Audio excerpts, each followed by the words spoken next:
Cork International Short Story Festival, which is known, among other things, for introducing new writers to Irish readers. And tonight we are welcoming a writer from the San Francisco Bay Area, Sylvia Linsteadt. Sylvia is a writer, an artist, and a certified animal tracker. And I think this is the first time the festival has had a certified animal tracker. So we'll be hearing more about that. But her work, both fiction and non-fiction, is rooted in myth, ecology, feminism, and Californian bioregionalism. So we are not just looking at stories, but we're looking at the stories behind the stories. Sylvia will begin by reading from the introduction to her story collection, which explains the point of view from which she begins writing. And after that, we will talk, and then she will read one of the stories from this book. So thank you, Sylvia. Yeah, thank you so much. And thank you for having me here. It's an incredible honor, really, to be here. Yeah, so I'm going to start with the introduction and see how we go. It's a bit edgy, shall we say, maybe. But I'm happy to share it with you. Women of America, of Europe, women of my blood and mothers of my ancestors, women of all the lands of this earth. The words in this book are needles. Thread them where they need to go, through your body, through your life, into the ground as roots. They have come from a true place in me, from the place where forgotten stories have been buried, and I give them to you in these pages gladly. We have come to an epistemic crossroads, a crisis of the real. I will not be able to win an argument with an archaeologist, an academic, a businessman, or possibly even an old friend by trying to state facts about the indigenous feminine traditions of Europe, about the Neolithic, about the work of Maria Gimbutas, about war, about peace, about menstruation, about sexuality, about freedom, about truth, about the heart, about the reality of magic, because facts have become a slippery thing. And it seems that these days what matters is who fears what and who gains what, and not what is true. A fact is not what is true. A fact is only an arrow that points toward who has the power and what story they want to tell. A dozen times a week, sometimes a day, I want to write angry essays, immaculate in articulation and bomb-proof in argument, essays that are swords, cutting through 2,000 years of tyrannical, imperialistic, misogynistic, life-denying narratives. The ones that are presently calling climate change a pagan notion, the ones that allow big oil and big gun lobbies to persist even in the face of the deadliest public mass shootings in history and a planet on the brink of devastating environmental chaos. The ones that enable the exploitation of just about everything and everybody remotely exploitable and objectifiable. But if I write angry essays like I'm beginning to do here, I will be dismissed by many as an angry feminist. Hysterical. It's just her womb talking. Well, actually it is, and I'm proud to say it. I'm bleeding today when I wrote this essay. My womb is shedding like a snake. It is windy outside and just started to rain, loud and sweet on the roof. It is dusk. There's a cake of quince, saffron, and almond flour baking in the oven, and wood pigeons roosting in the bay trees. And I am indeed an angry woman writing, but it is time, women of my blood, women of America, women of this earth, that we were not ashamed, that we no longer believed anybody who told us our bodies and the wisdom of our bodies was not true. It is time we were proud and not embarrassed to say, I am bleeding today. It used to be that a woman bleeding was sought for what she knew, for what she thought, because she was closest to something bigger, a moon, a tide. It is time we started at the very snake center of our bodies and saw again the birthright of our strength, our power, and of a knowing that is older and vaster by far than the life-destroying cultural story we are currently living in. I keep my eye on the time. You don't have to know all of the details about what happened and who did what and why. the series of Bronze Age invasions from the Russian steppe, the rise of the Roman Empire and a fanatical Christian state, the Inquisition and witch-burning times, the colonization of the New World and onward, and how all of it is still embedded in the legacies we enact today, to feel what is beneath, in the dark country of our bodies and out of sight. All you have to do is begin at the center of yourself and listen. Earth's language and the language of the living world will speak directly to you there and tell you what is true. From that wellspring which has long been associated with the womb, if you have a female body, and the center of yourself and your life force, if you have a male body.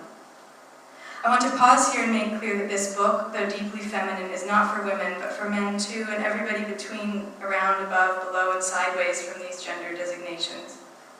I want to make sure you know I am not disparaging the male gender here as such, but only an aggressive manifestation of it, called patriarchy. There is little good in hate, and especially something so silly as the hate of an entire gender. Oversimplification is rarely useful. And I have been blessed in my life with strong, caring examples of masculinity. I was raised by a wonderful father with a wonderful brother, kind and protective uncles, 2 loving grandfathers, and am now blessed to have a generous and good-hearted father-in-law, and 2 brothers-in-law I am proud to call my family. Some of my cherished teachers have been men, and some of my loveliest friends. The violent objectification inherent in extreme patriarchy affects men as much as it does women. Differently, but terribly too. As I heard Lila June Johnston, the Diné Navajo poet, musician, and activist, say in an interview last spring, the witch hunts damaged the men of Europe as much as the women. The witch hunts broke them too, for there is no faster way to destroy a man's spirit, besides enslaving him or sending him to the trenches of a senseless war, than to take away and kill the women he loves. Mother, wife, daughter, or sister, and leave him with the horrific belief that it was his fault, that he didn't do enough, that he could have done more, that he failed them. So while this book may appeal more to those who identify as women, it is not only for women. I write these words for all, in celebration of what the feminine might look like, untrammeled and in balance with the masculine, in the past, in the present, and in the future.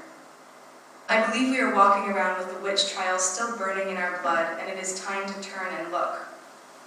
There are lies still branded in our culture and the story of what it means to be a woman in the West, put there by the ancestral memory of breast ripper and hot rod and iron maiden and shackle and pyre, put there by forced marriage and forced silence, corset and shame. No manner of rhetoric would save you if the men of the Inquisition wanted you dead, even when you confessed to a mythology made entirely by them. Satan and the devil do not belong to witches or to women, but to the life-denying story that says to be born of a woman's body is to be soiled. This is our original sin, they say. You must spend your life atoning, paving your path to elsewhere, away from Earth. To be a woman who practiced the old indigenous ways of Europe, who knew her power and the power of earth-fast stone and holy spring, bird and knot and hair and moon. A woman who was a priest in her own right, a doctor, a seer. This was to be a direct threat to male Christian power. Some women were carried to trial in baskets so their feet wouldn't touch the ground, because the men feared that they would get their power from the earth that way. But the worst part of it all is that the Inquisition worked so well it not only killed hundreds of thousands of women, but actually erased the truth of the witch and her or his indigenous roots from the land of Europe. Erased them right out of the field of history. It is only very recently that this narrative is being amended. The story of the witch replaced by the reality of the witch, and we are left in its ashes still, alternately scoffing at the notion that a witch was ever a real person, or caricaturing her as a terrible old woman with warts who deserved to be killed by a young hero, as it is in stories, because she put babies in her oven and ate them. Imagine if we spoke of the Holocaust with a snicker. Well, I mean, that didn't really happen. It was just a mistaken hysteria, and that's over now, don't be silly. And then we dressed up for Halloween in the costumes of Jewish people and laughed. Don't be fantastical, witches were never real anyway. And if you want to talk about it, about women's oldest knowing in a time when we were not objects under the hands of more powerful men, well, that's some weird goddess shit. Go ahead, sue yourself. But you will immediately be written off and shoved into a women's studies department or the occult shelf. Meanwhile, the rest will go on calling the real thing history and not men's studies, starting with the earliest so-called real civilization, Mesopotamia, and the old epic of Gilgamesh, in which a man clear-cuts a forest and builds a city, or the Enuma Elish, in which the newer gods kill the older gods, including the dragon creatrix Tiamat, using her body to make the world. This is how you do it. This is how you build a civilization, see? They tell us. But if you read between the lines and into the more marginalized texts, the ones called women's studies, for example, you might begin to suspect that to be built upon the carcass of a dragon might be a metaphor for the overhaul of an older mythology by a violent, patriarchal one, the conquest of a peaceable, fecund, matrilineal agrarian culture that had been flourishing for the previous 5,000 years or so without trouble or resource depletion.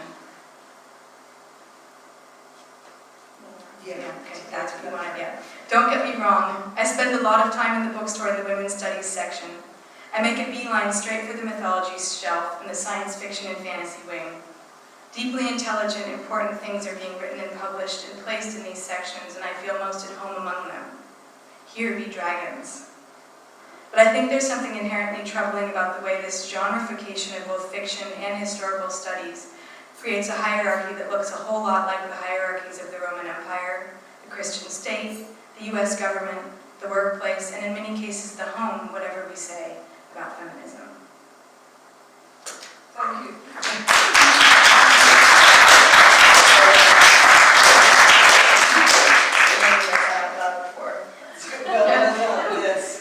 There are so many ideas in there, but the one that particularly struck me was the last paragraph about the marginalization of not minority but feminist matters and putting them in bookshop ghettos, I call them, which hadn't occurred to me before. Same with the occult, that could be in history, could be in ethnography, culture, yeah, whatever. absolutely, yeah. They put these demeaning little labels on them to make less of them. And so that sort of made me see the whole feminist concentration of your work in a very different way. That yes, it is important to get this out of being immediately like marginalized. Yeah. And I think that can happen a bit with, I think this is changing with science fiction and fantasy genre-wise, but it's still, I think maybe it's still happening there too. Yeah, and so I see the parallel there. Updated labels. Really, yeah, absolutely. Because what's being written under them, since Ursula Le Guin and then Sally Rushdie and that whole line of development is not what you expect when you see sci-fi fantasy. No, and there are things that I think you can say with that lens. And I think for me also coming in from this sort of mythic, using myth and fairy tale too, there's things you can say through myth and metaphor that don't work in realism in the same way. Yes. There's other, it's just, I just think there are things you can do there that you can't do elsewhere. Perhaps it would help us if you could tell us about your path to this point, because you're from California, Northern California, Point Reyes. Point Reyes, sorry, yes. All right. Yeah. And yet you went to Brown University, attracted by their reputation for things ancient. And that is sort of your intellectual background. Yeah. Could you expand a little on that? When did you at school become interested in the ancient past? Yeah, so I guess it's kind of, there's this mix going on in my work between it being quite rooted in the ecology of the Bay Area, in California where I'm from, and then myth and fairy tale. And I think that the interest in the ancient world and myth are connected for me. So from quite a young age, really young, I'm not quite sure even why this happened, but ancient Egypt was like my great obsession, from age 6. It was like, I don't know what happened to me, but somehow Egypt just was, I knew everything about ancient Egypt. My parents take me to the museums the city of mummies and like all that sort of thing. And I think it was I really think it was the storytelling in that, like the way that that kind of cosmology depicts a world that's entirely animate.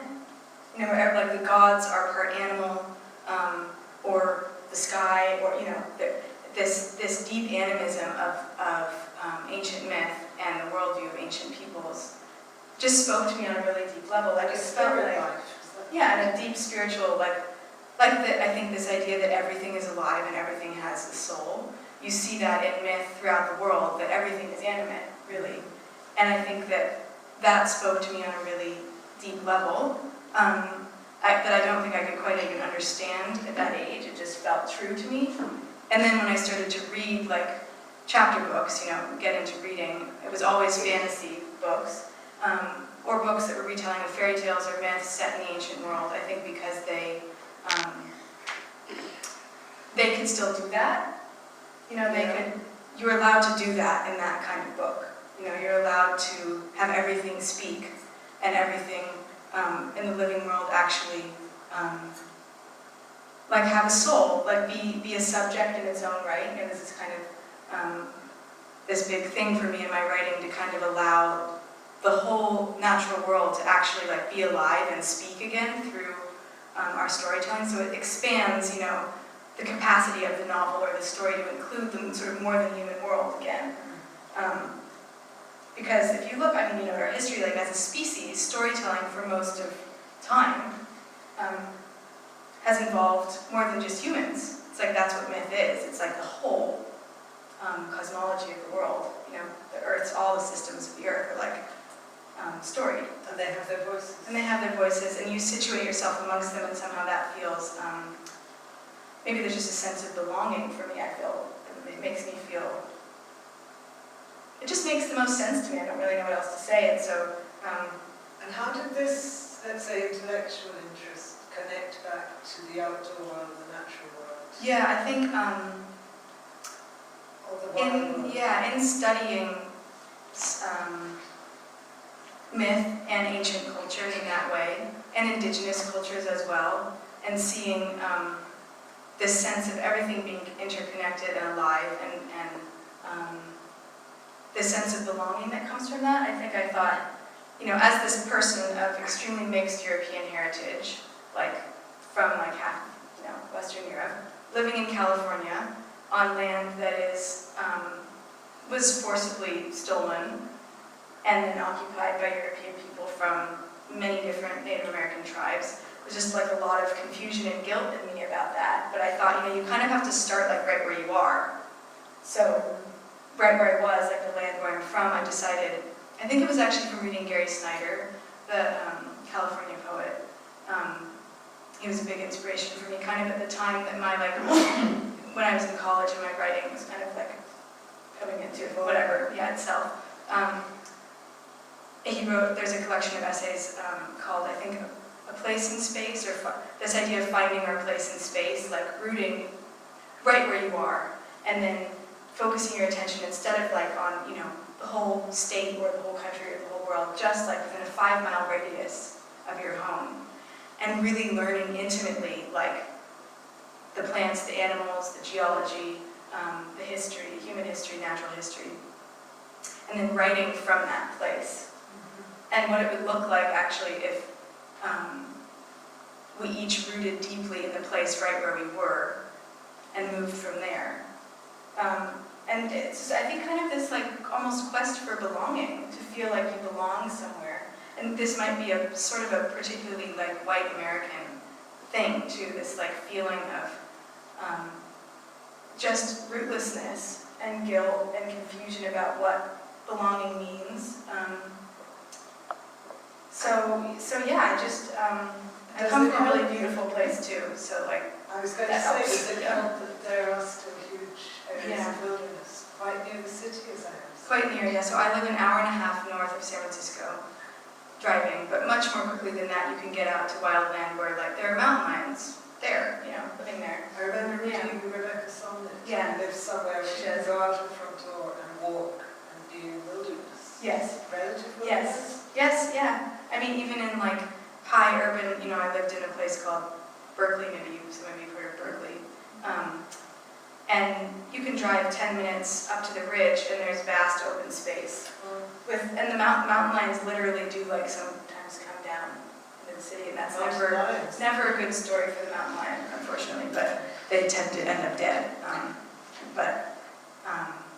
Yeah, I mean, people have sort of fought in the Bay Area to keep the open space preserved, yeah. And it's interesting to hear that I would call him a deep poet like Gary Snyder is still influencing younger writers.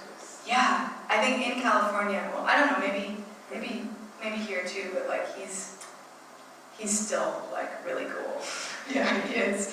Yeah, and none of the others in particular. I think Gary Snyder, because of the environmental angle, ecological angle in his work, which feels quite important right now and present, just into this sort of uncertain future of climate extremes, and just I think there's a lot of awakening consciousness around that, and so Gary Snyder still is carrying what he wrote.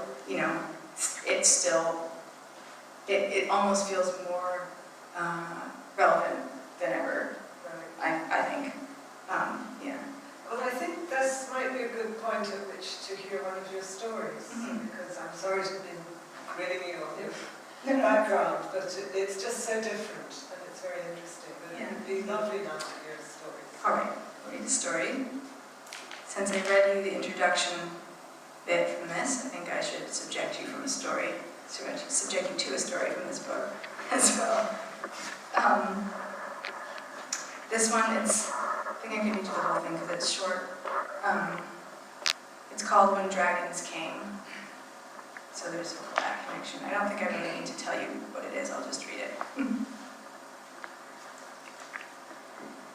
To my future granddaughters, beyond the end of the world, where you are gathering laurel nuts and combing out the hair of dragons, let me tell you a story about where the dragons came from, about what it was like when I was a young woman before ever I carried a child. When I was a young woman, a white dust had fallen across the land, and people gathered it in fistfuls, fighting each other to get the most, because its taste was unearthly sweet, and it brought on a euphoria that made what was real dissolve in favor of what was desired. A white sleep. Back then, people often loved the simulacra of things more than the things themselves, for it was easier to buy a thing than it was to dig one from the earth. And because we were all afraid of death, so afraid we would swallow any measure of dust, any strength of oblivion, in order not to look there, until our loneliness and our animal despair were such that we forgot what we feared altogether and turned to sleeping, calling it life. Many of us tried not to breathe in or swallow that dust, and there still was beauty to be found. There always is. I loved many things then.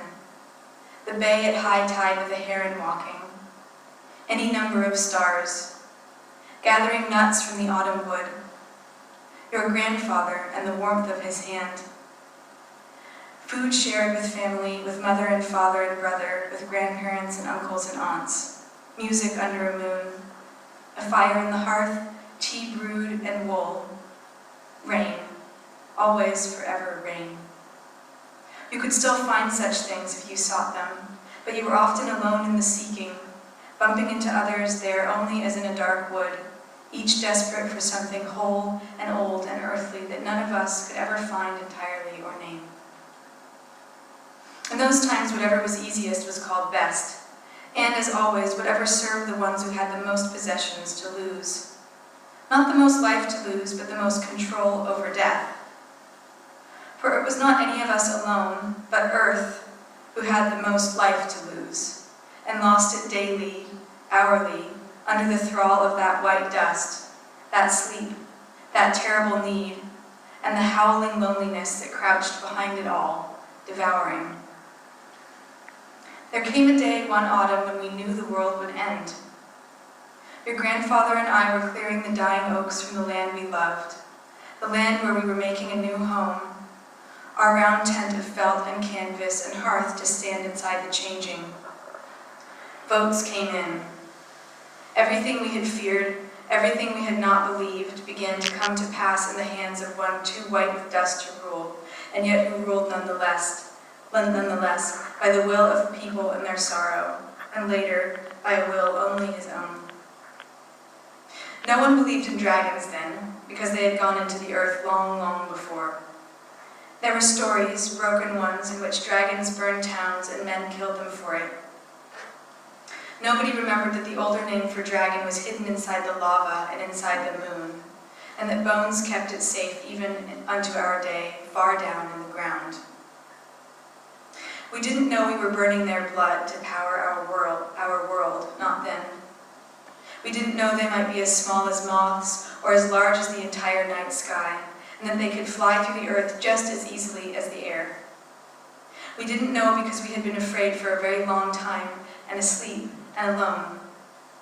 All of this made it hard to see them, to hear them gathering far, far underground in all the cavities and all the scars made by all the rigs and drills and blasts that had torn the earth, searching for what had always belonged to dragons and not humans, the hordes that should never have been taken away. This is how it happened. In the middle of the country, in the middle of the end, on a great and sacred plain by a great and sacred river, the first people of that land stood a final stand against that white dust, against tanks and guns, against a hunger too dangerous to bear, against the digging up of sacred blood. Everywhere across the country, people woke up at last, struggling from the dust of their lives. They tried to shout their outrage to someone, tried to make it stop, tried to say what mattered, tried to end the long and unspoken war. But by then it was too late. An order was delivered. The drilling began. The tanks rolled in for the last time and surrounded the place where people were standing, where people were praying, where people were crying, where the horses had been gathering and gathering for days, where all the white dust was gone from the ground, where everyone's eyes were open, were clear. They stood in peace without fighting. They stood with fists raised to the sky, and they stood with tears falling and falling, and the horses ringed them, ready to die. In the very middle of the people were 3 young women with black lines painted on their chins. 3 sisters holding hands. 3 sisters whose beauty was as old as the world. The horses began to stampede. Guns began to fire, and a hole opened in the ground where the 3 sisters stood. They fell in, and before anyone could follow, the earth closed again. Then it rocked and bucked, and the tanks fell sideways, and everyone ran for cover together as the river flooded its banks. For a time after that, there was a standstill. Machinery had broken, drilling was suspended, and all the while the 3 sisters were inside the earth, learning the names of dragons, riding the backs of dragons, braiding their hair for battle. I knew none of this then. Nobody did. Only 3 women inside the earth knew it, and the ones who had taken them there because of their beauty. Don't get me wrong for a moment that their beauty had anything to do with external appearances. Do you think dragons care for the faces of humans? It was the beauty of their souls they saw and took them for, beautiful as the fire at the beginning of the world. They had been waiting all that time for 3 such as they to stand in that place, in the name of the blood and the land, and not back down, and not turn away. This is not a story that ends with 3 men who went out searching, and the youngest who found them and killed the dragons and saved us all. No. Life went on much as before. A shrine was erected in the place where the sisters had been swallowed, and people brought jars of clear water to pour on that ground in grief. For the digging had begun again, and the smell of oil was in the air, and the taste of oil was in the water. A year and a day they were gone and mourned for dead. A miracle, but dead. A year and a day, and through it the world's weather grew wild. The ones who ruled us called orders on the bodies of women, on the dark bodies of their brothers and sisters, on the bodies of men in love. They filled the ground and the sky with every imaginable poison, as if there was no end to the curve of the earth. They began work on a wall. And then, All at once, on an evening in winter, when the stars were very sharp overhead, every light and every engine blew out at once. In that rain of light, the air filled with dragons and with 3 beautiful women wielding battle axes made of fire, come to take back every last thing that had been stolen. The dragons came to take those thefts back into their bodies and back into the ground. They laid the earth to rest that night as she had not rested for hundreds of years, in an ancient veil of green. All we could see of it that night was auroras, those northern lights which had never danced so far south before. But by morning the ground was covered with ash and with eggshells, the eggshells of the first animals to ever walk the earth. There they were, crouched in the trees and roofs and riverbeds, on the hoods of cars, the broken telephone wires, the abandoned mines, the quarries, the skyscrapers, the parking lots, the mountaintops. Not winged, not horned, not clawed, but older still and stranger. Some people couldn't see them, not yet. Others could and could not bear the sight. Still others wept and knelt for joy. But no one, no matter how hard or how hungrily they searched, could ever find a trace of that white dust again. Only ash, which by spring made the fields sprout as never before. Only air so clear and eyes so open we could see every crater on the face of the moon for weeks after. It will be long before we can see everything clearly again. It takes lifetimes to believe in dragons once more. But you are women of dragons now. You must gather the laurel nuts and the acorns like we could not. You must say the true name of the water and wait for it to run clean. Forgive us, O my granddaughters not yet born.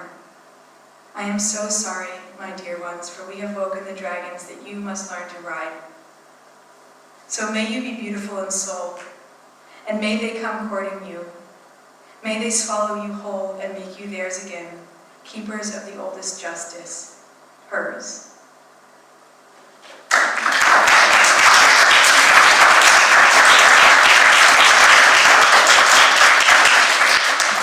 Very beautiful. Thank you. And raises all sorts of strange ideas. Yes, that's the idea. Have you any idea where it came from in your own life? Well, on one level, not really. You know, it's just that one actually just kind of came in all as one kind of, dumped is not the right word, but sometimes it feels like that, or just like how it came. I mean, it definitely was, I wrote that, I'm trying to remember, at least a year, maybe almost 2 years ago, but it was in some ways inspired by Standing Rock and what was happening at Standing Rock in the US, the pipeline, and Trump, you know. Yes. I mean, yeah, that was definitely like kind of a subtext, but then it just sort of, it just took off. It took off and kind of came out like as a prayer almost, you know, in a way, yeah. Yeah. Is it typical of your stories, or is it unusual of your stories? I think it's somewhat, it's typical, but it's short. Yeah. Which is not typical of my stories. I'm quite pleased at how short that one is. They tend to be like too long to submit anywhere, ever. Just like, and I just don't know what to do about that. This is how long they come out. But in terms of the strangeness and the, yes. And the combination of the natural world and yes. the mythological yeah. world is very strong. Yeah, that reality and the myth. Mixing together, yeah. Yes. Yeah. I guess, yeah, there's kind of that maybe magical realism feeling in this one, and yeah, in many of the others, yeah. So your relation to mythology and now ecology is quite clear. Where do the animals come from? Yeah, the animal tracking, yeah, yes. bring the animal tracking. The animal tracking comes in, when I was studying at Brown, for my final project, my thesis, kind of like my first book that I wrote, I was trying to piece together kind of what we were talking about before, about this idea of finding your place in space, Gary Snyder. So I wrote it about Point Reyes, which is the peninsula where I now live. So it's an hour and a half north of San Francisco, and it's this incredible peninsula that juts out into the Pacific Ocean, and it's actually on the Pacific tectonic plate. Not so the rest of North America, it's like obviously on the North American plate, but there's this fault line, the famous San Andreas Fault, which caused You're on big the other side earthquakes. of it. I'm on the other side of it. In Point Reyes, actually technically on the Pacific Plate, which I think is really cool. So and it's this landscape I've been obsessed with since I was a child. Like going there's just been very special to me.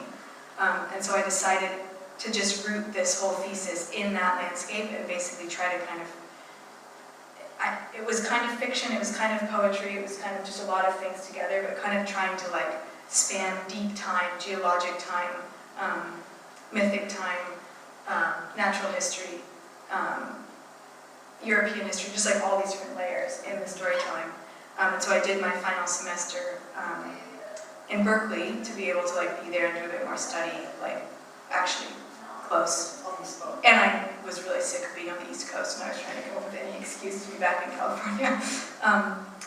And at that time, the opportunity to take an animal tracking class came up in Point Reyes, so it just kind of sounded interesting. So I always loved animals.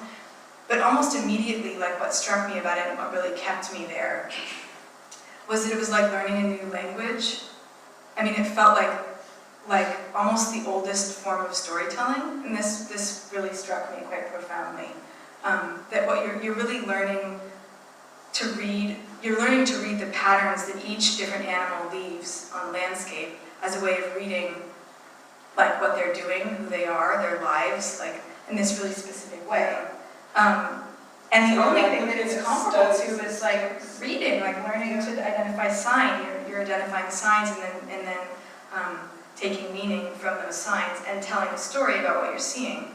So, like the very first time I did it, on sand dunes we saw these coyote tracks, and learning to identify like, okay, what's the patterns of a coyote track specifically.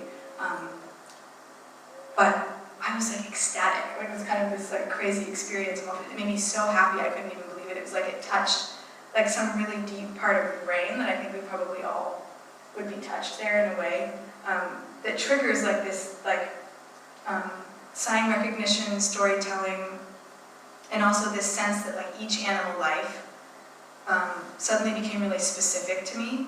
So it wasn't just anonymous coyote anymore, but like this coyote, you put her or his footprint right here, has a life very specific just to them. And as it was quite intimate, an intimate experience actually. And I suddenly started to see how if I really wanted to write about place really deeply, that this was a language that I felt that I had to learn. Because also kind of once you begin to ask a single question, like tracking this, a lot of it's about asking questions. So it's like once you ask that one question of like what animal is this and what is it doing, suddenly you realize you have to know what plant, like what are the plants, what's it eating, what's its prey eating, what is the name of any of the plants, what's edible, what's not edible, what's the whole system. Basically, you have to learn all of it in order to actually be able to track an animal. Is it over young? Yeah, exactly. Is it a juvenile? Is it male? Is it female? Is it pregnant? Are they courting? I mean, loads of things. It's incredible, really. You get all this from the tracks. And you can get all this from the tracks. Scat as well. It's like an expert in animal shit. This is a weird thing, but there's a lot of story in that. What they're eating, what the time of year it is, what's in the scat. What plants, what seed is that? I mean, it's just an incredible. Goes on, and is incredibly rich and stimulating and storied. And so a lot of my work basically then kind of came from that place, basically, of intimate connection in that way to the land, and then writing from that place. So it was kind of like this complementary thing. I would do animal tracking when I got certified and teach workshops. I actually enjoy teaching animal tracking maybe more than writing. I don't know, just I find it more fun to teach. And this must relate then, I was asking you earlier about wilding, which is Rewilding? the concept. Yes. Yeah. Could you explain that? I can Yes, see why it could be concept. necessary. Yeah, I mean, it's interesting because I think this concept of rewilding, is that a term familiar to people here? No? Yeah, some.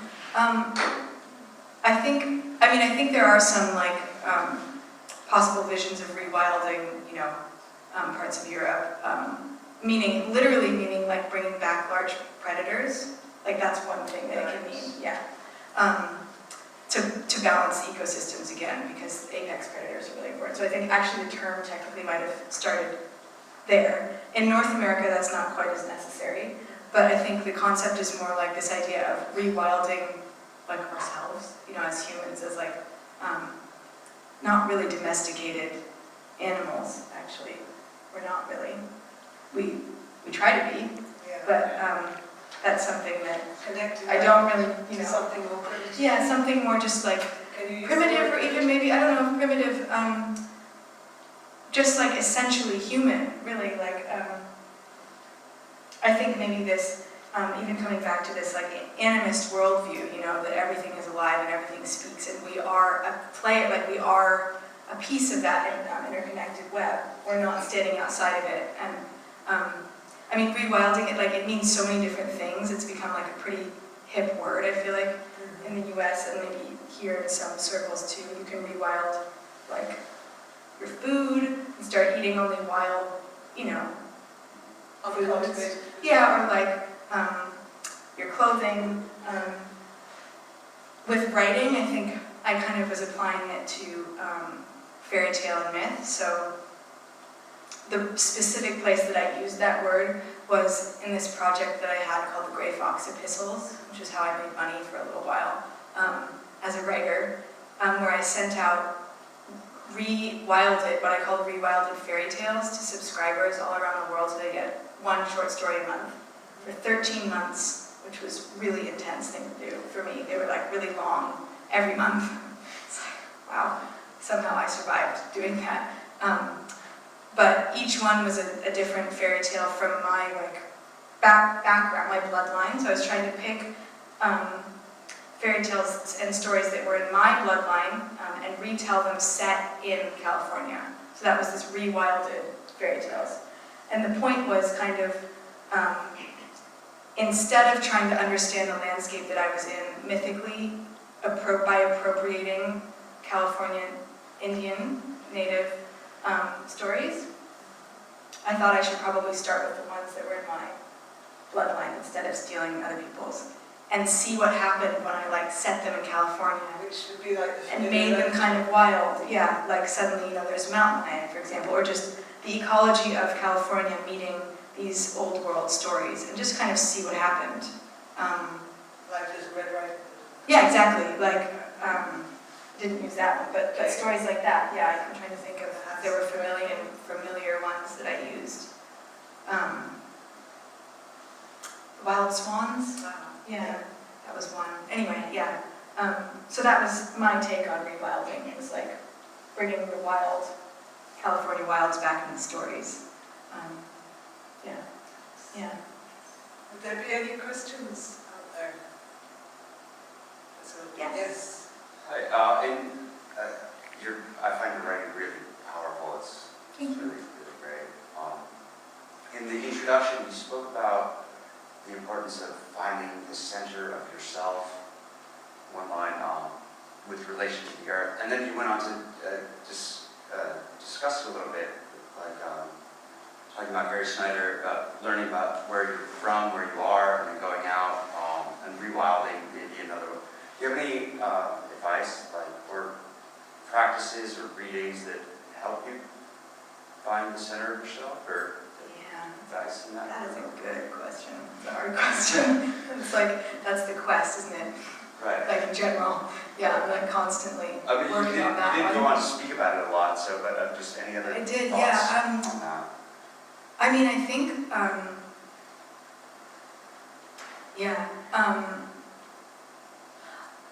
so this idea really of rooting in place specifically, I think that's probably my biggest like anchoring practice, and actually in tracking, like in the way that I was taught. There's a practice called having a sit spot. And in a way, this is like a very centering, like very localized thing. When you asked that, I just kind of saw this in my head, like basically of picking one spot very close to where you live and returning to it.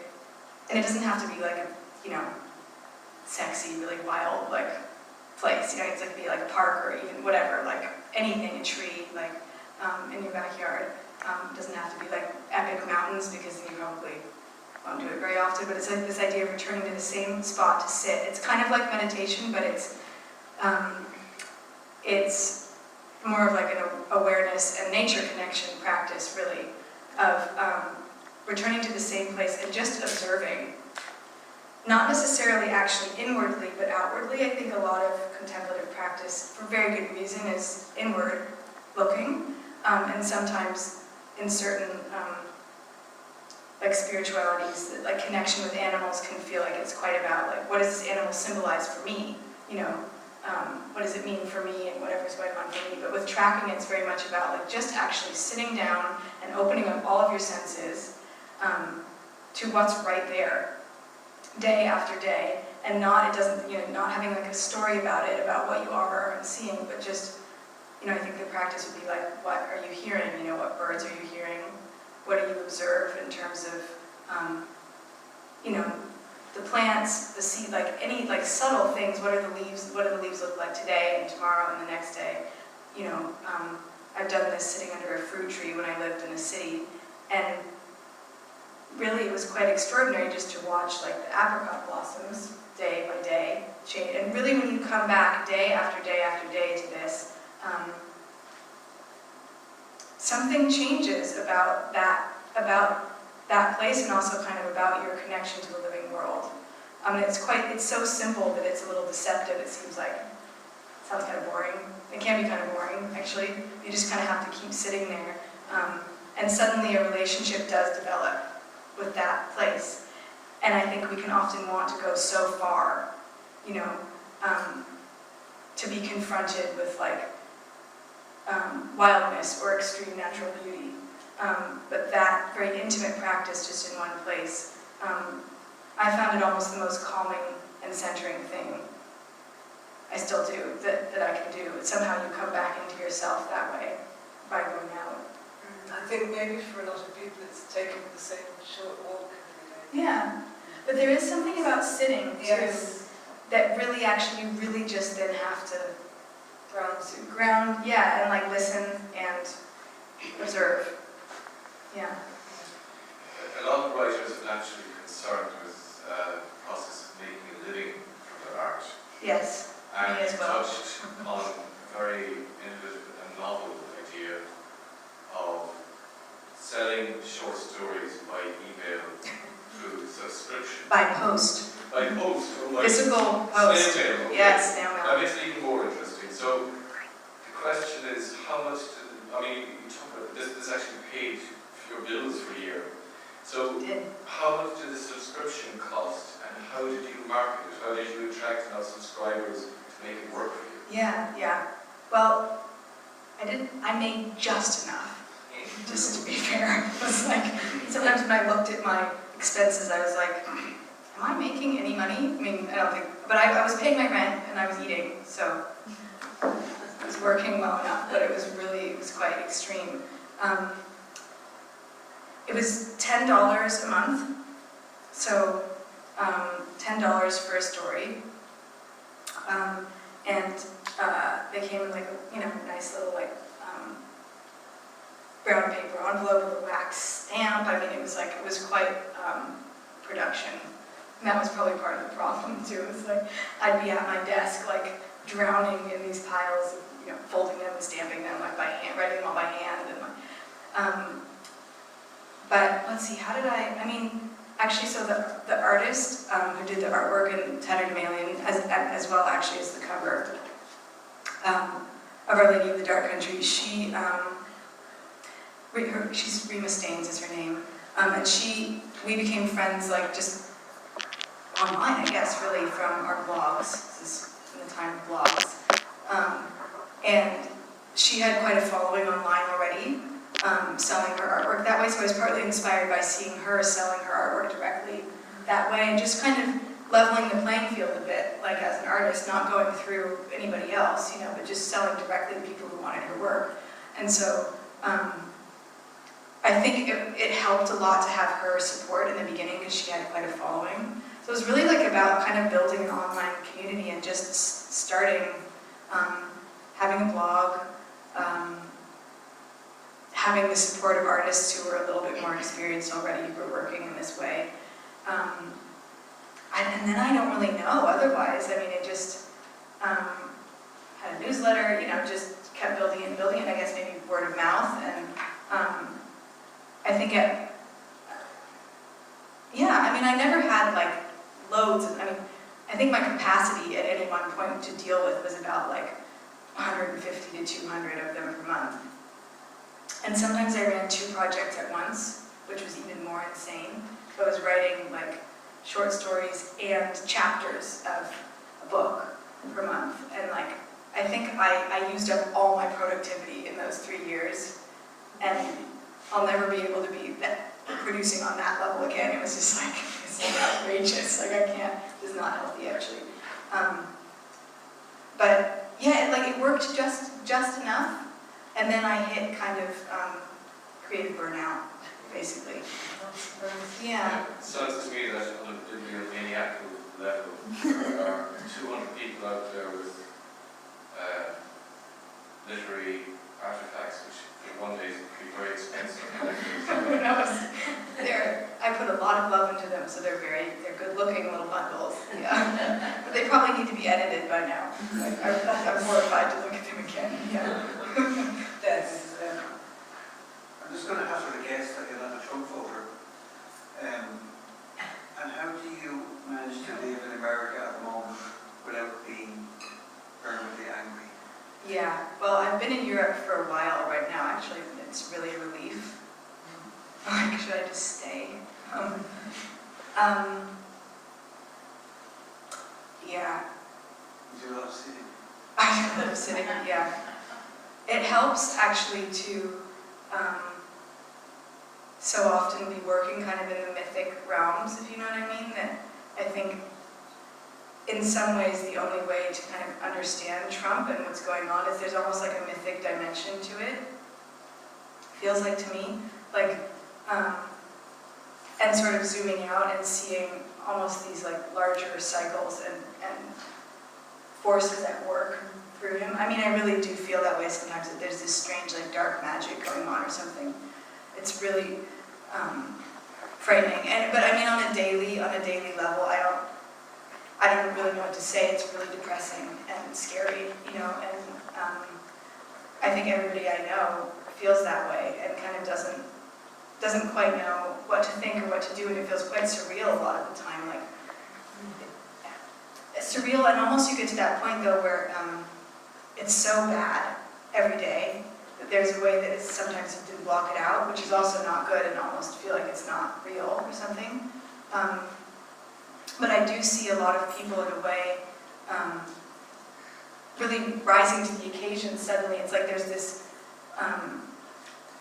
you can no longer like hide from what I think has been true of the US for a long time. It's just that Trump's kind of like ripped the mask off, All of what's going on was already there. It's just now we're seeing it all. And I think in seeing it all, a lot of people are then mobilizing in ways that never have happened before in the US. And not standing for certain things anymore.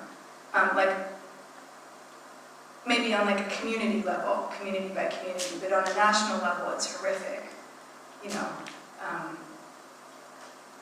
Yeah, so yeah, writing angrily helps, I suppose. And yeah. not unrelated, but what's your relationship to being online? Do you have any reservations about it? Yes, Okay. I do. I mean, Because it would seem inimical to your project. I like fight it the whole way, and yet it's how I've made a living, so I have to be quite grateful for it.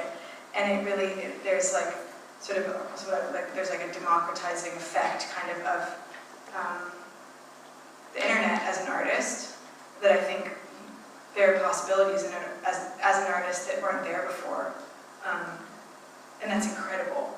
Yes. I mean, I really could not have made a living. I would have not been able to do this. Like, as I've ventured more into traditional publishing, with like great relief and gratitude, because it's really amazing to have a publisher who takes care of, like, just even the fact of having to send people books. It's really exhausting. I can send things. And I'm really unorganized. It's just not a good combination for me, actually. But it's you don't make a lot of money. you have to do something else. So the internet has been an incredible gift in that way, but I mean, I don't really have my relationship to it kind of is always changing. I think just trying to not have it enter into my life so much that it kind of feels like it's taking over my brain, or So yeah, you try it's to just channel your use of it very specifically. yeah, but it's really hard to do because it's quite addictive. Yes. It's hard, yeah. So I don't have a very good answer for that. It's just, it's a blessing and a curse.